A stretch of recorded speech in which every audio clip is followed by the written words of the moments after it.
আসসালামু আলাইকুম রহমতুল্লাহ বারকাত। সম্মানিত হাজী সাহেব বৃন্দ, মহান আল্লাহ সুবহানাহু ওয়া তাআলা এর কাছে আপনাদের জন্য দোয়া করি, আল্লাহ তাআলা যেন আপনাদের উমরা এবং সালাতুত তারাবিহ, কিয়ামুল লাইল, তেলাওয়াতুল কোরআন, আল আযকার এবং অন্যান্য ইবাদতগুলো কবুল করে নেন, আল্লাহুম্মা আমিন। সম্মানিত হাজী সাহেব বৃন্দ, আজকে থেকে কদরের রাত শুরু হলো এবং মোস্ট পটেনশিয়াল কদরের রাত কিন্তু আজকে 21শে রমাদান এর শুরুতে যে রাতটি আসে এটা হচ্ছে কদরের সর্বপ্রথম এবং সবচেয়ে গুরুত্বপূর্ণ একটি রাত।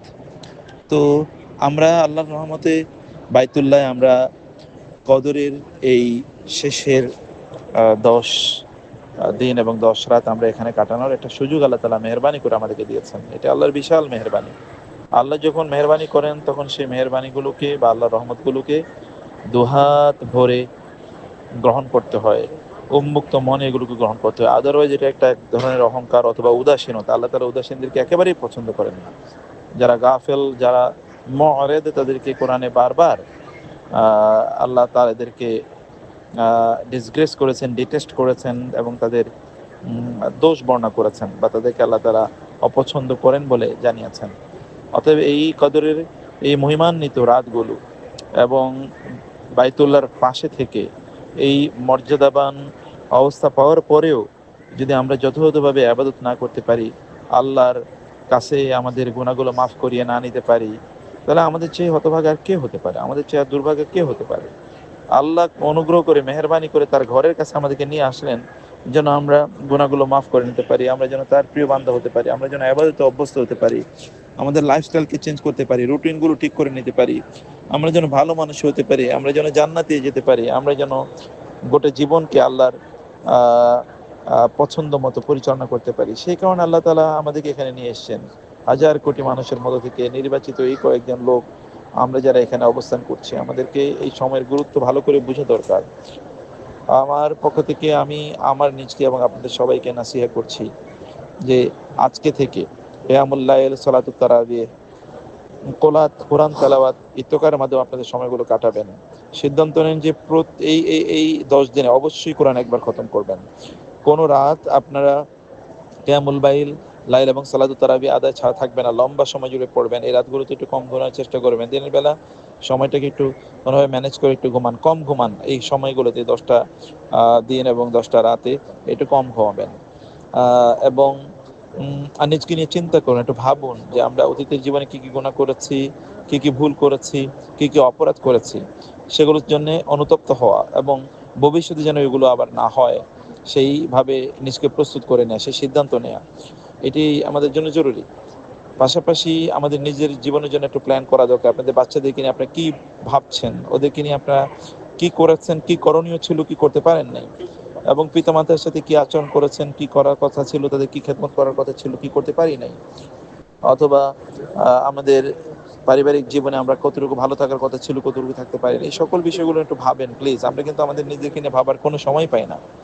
ফলে আমরা যে জীবন যাপন করছি, আজকে যদি আমি মারা যাই, তাহলে আমরা কি নিশ্চিত করে বলতে পারি যে আমরা জান্নাতে যাব?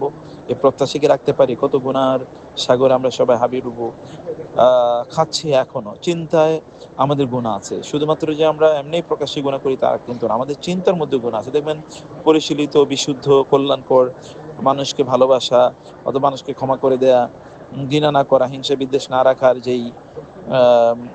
যেই অন্তর, এরকম অন্তর কিন্তু আমাদের তৈরি করতে আমরা হয়তোবা পারিনি।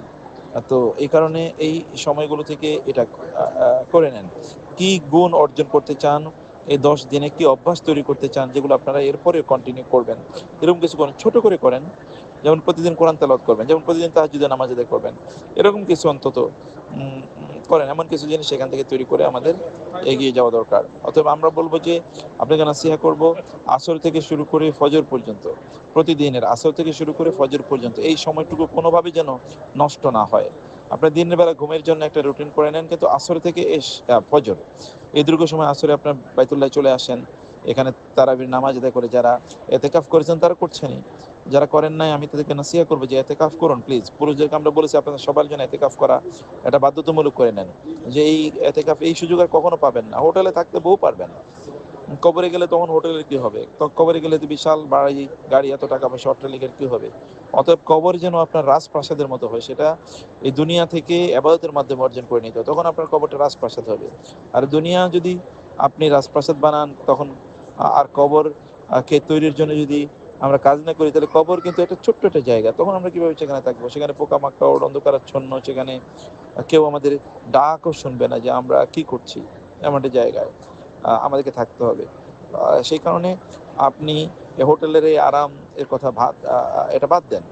বাদ দিয়ে প্রয়োজনে এখানে যারা বোনেরা যাদের বলছি, আপনার প্রয়োজনে এখানে এতেকাফ যদি না করতে পারেন, তাহলে আসরে ঢুকেন, কিছু খাবার নিয়ে আসেন, ইফতার তো এখানে করবেনই, সাহারি এখানে করবেন অতটুকু খাবার দিয়ে, এরপরে বাসায় চলে যাবেন ফজর নামাজ পড়ে, এরপরে ঘুমিয়ে আবার প্রতিদিন আসরে এভাবে চলে আসেন। বাইরে যারা এতেকাফ করতে পারেন তারা কমপক্ষে এভাবে আপনাদের সময়গুলো কাটান, মনোযোগ দিয়ে কথাগুলো শুনবেন এবং আমল করার চেষ্টা করবেন অনুগ্রহ করে। অন্যান্য কথা শুনেছি কান দিয়ে চলে গেছে, এরকম করবেন না। নিজকে মনোযোগী বানান, নিজের উন্নয়নের জন্য কাজ করেন, নিজের জন্য কাজ করেন, নিজের কল্যাণের জন্য কাজ করেন, নিজকে নিয়ে ভাবেন। প্লিজ নিজকে রক্ষা করেন, কেউ আপনাকে রক্ষা করতে আসবে না, কেউ আপনাকে বাঁচাতে আসবে না। দুনিয়াতেই তো বিপদে আসলে পড়ে গেলে অন্যরা আমাদেরকে বলে যায়, আর মরা যাওয়ার পর যারা আমাদের কথাগুলো মুহূর্তের মধ্যে ভুলে যাবে, তারা আমাদেরকে রক্ষা করতে পারবে? যারা নিজেদেরকে রক্ষা করতে পারবে না, তারা কিভাবে আমাদেরকে রক্ষা করবে?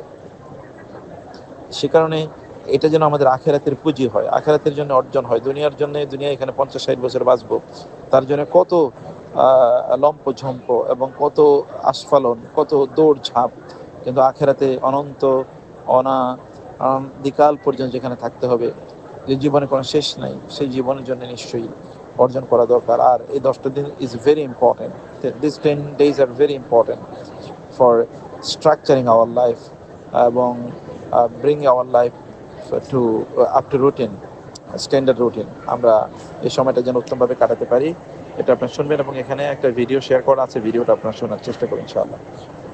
هذا وصلى الله سبحانه وتعالى نبينا محمد وآله وصحبه أجمعين والسلام عليكم ورحمة الله وبركاته.